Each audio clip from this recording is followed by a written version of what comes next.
Okey, bismillahirrahmanirrahim. Assalamualaikum warahmatullahi wabarakatuh dan salam sejahtera. Bertemu kembali bersama dengan Cikgu Ashraf dalam subjek perniagaan. Okey, so hari ini kita membincangkan tentang topik bab 3 iaitu visi, misi dan objektif perniagaan. Hari ini kita menjelaskan topik yang lebih detail iaitu menghasilkan visi, misi dan objektif perniagaan. Okey, dekat bahagian topik ini pada muka surat 135 kita akan melihat kepada faktor-faktor untuk menghasilkan visi, misi dan objektif perniagaan tu. Apa yang faktor yang dipertimbangkan? Apa faktor yang dipertitik beratkan untuk menghasilkan VMO ini? VMO Okey. So ada 7 faktor semua sekali.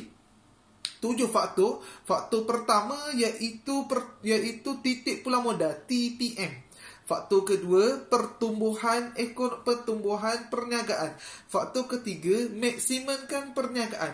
Faktor keempat, daya saing. Faktor kelima, share pasaran. Faktor keenam, jualan. Faktor ketujuh, penyediaan perkhidmatan. Dekat sini kita akan pecahkan kepada 3. InsyaAllah kita akan pecahkan kepada 3 bahagian. Untuk channel kali ini, untuk video kali ini, cikgu menerangkan tentang topik TPM dan pertumbuhan perniagaan. Okey. Dalam merujuk kepada ni, kita pergi pada muka surat 136 sehingga muka surat 138. Okey. So cikgu pergi dulu pada topik yang pertama, TPM, titik pulang modal. Dalam topik titik pulang modal ni, kamu akan pelajari bab tingkatan 4 kamu akan jumpa TPM, dan bab tingkatan 5 pun kamu akan jumpa juga TPM. Benda yang akan berulang-ulang dengan ni. Okey, dalam TPM adalah satu kaedah yang digunakan oleh perniagaan untuk merancang. Untuk merancang dan bagi mengetahui hasil jualan sama dengan kos yang ditanggung. Satu kaedah yang digunakan untuk mengetahui hasil jualan sama dengan kos jualan. So maksud dekat sini, dia nak tahu pada titik berapa kuantiti tu habis dijual. Contoh dia, harga sebatang peng ni RM1. Harga jual sebatang peng ni RM2. Dia beli 20 batang peng. So kalau 20 batang peng, harga kos RM1 kan? Bersamaan dengan kos dia kalau 20 batang peng RM20, betul tak? Harga jual pula, kalau dia boleh jual 20 batang peng ni, kalau dia jual 20 batang peng ni, 20 darab RM2 bersamaan dengan RM40. Okey, so RM40 tolak RM20, RM40 jualan, tolak RM40 jualan, tolak RM20 harga kos. 40 tolak 20 sama dengan RM20 untung. Tapi macam mana nak tahu titik pulang modal? Kita dapat untung sekarang ni, bila masuk titik pulang modal, kita nak tahu keuntungan kosong. So, berapa batang peng? Senang cerita, berapa kita nak dapat balik modal? Berapa nak dapat balik modal? So, sebatang peng ni RM1. Kita nak balik modal kita RM20 tadi. Macam mana nak balik modal RM20? Sebab kita beli 20 peng, darab RM1 kos kita, sama dengan RM20, betul tak? Macam mana nak pulang balik RM20 tu? Kita cuba darab. RM20. Okey, 20 kita akan darab dengan 10 batang peng darab dengan RM2 harga jualan. Kalau 10 batang peng darab dengan RM2 harga jualan bersamaan dengan RM20. So dekat situ ialah harga peng nak balik modal kena jual 10 batang peng. 10 lagi adalah untung kita. Tu cara dia. Kalau awak senang nak faham, Berapa balik modal? Berapa nak kena jual untuk balik modal? Selebihnya untung. Itu masuk TPM. So nak faham lebih lanjut, cikgu akan terangkan di dalam kelas nanti. Ada graf dia. Macam mana nak tengok graf TPM tu. Okay. So itu cikgu akan terang lebih lanjut. Dalam konsep video kali ni, kamu kena tahu apa maksud TPM. Okay. Cikgu dah bagi penjelasan. Yang kedua, cikgu akan terangkan tujuan TPM diwujudkan. Tujuan TPM diwujudkan ada 2 tujuan.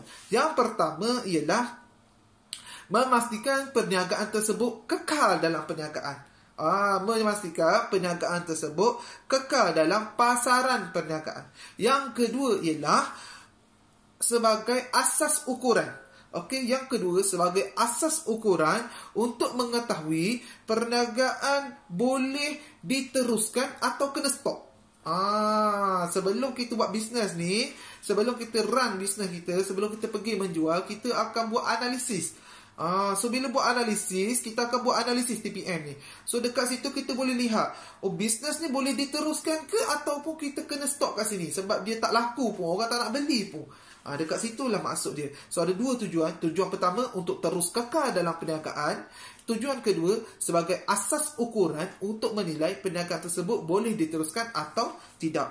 Itu sahaja untuk TPM. Seterusnya cikgu akan masukkan formula TPM. Untuk pastikan kamu buat nota ni.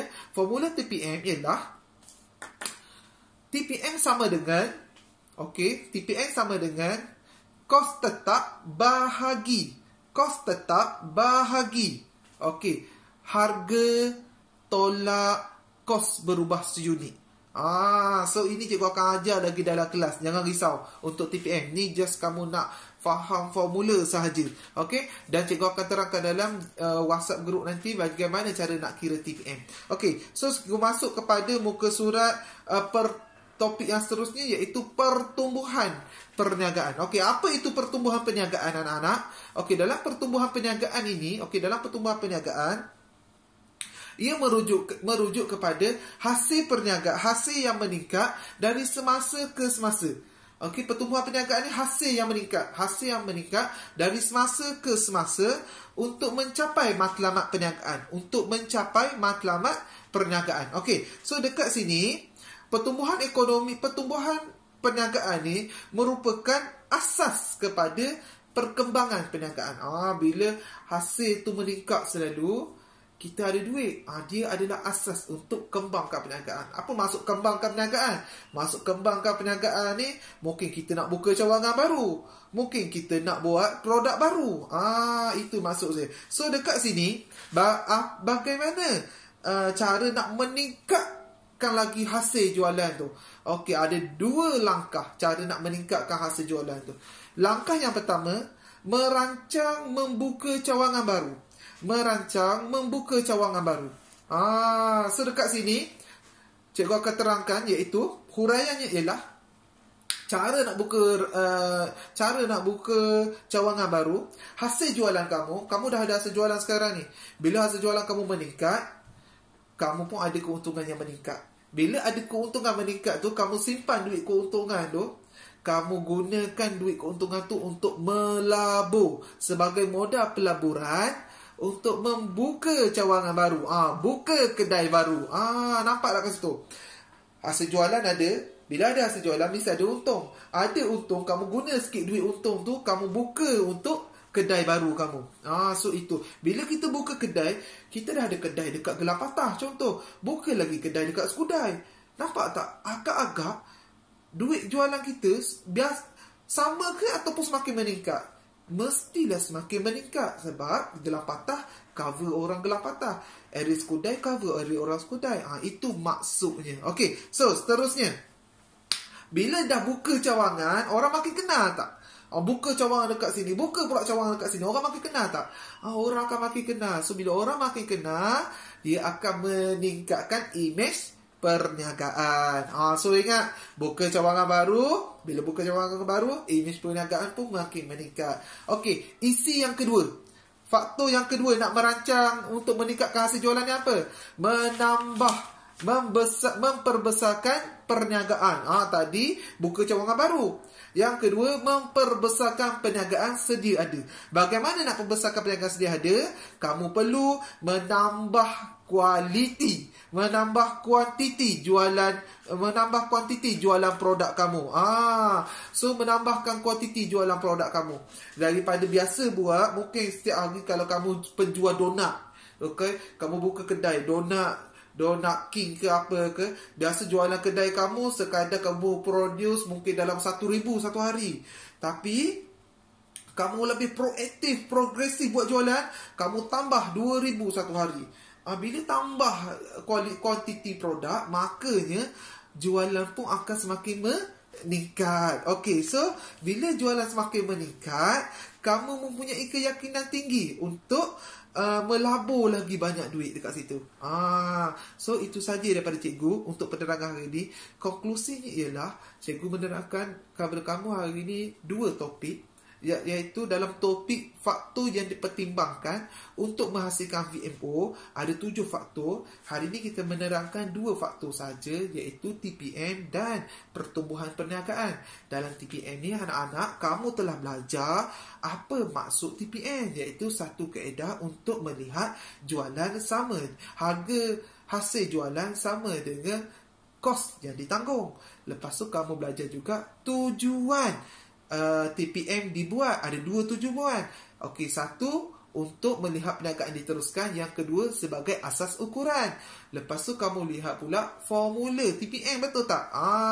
Habislah TPM, kamu belajar iaitu pertumbuhan perniagaan. Okey, dalam pertumbuhan perniagaan kamu telah belajar maksud pertumbuhan perniagaan.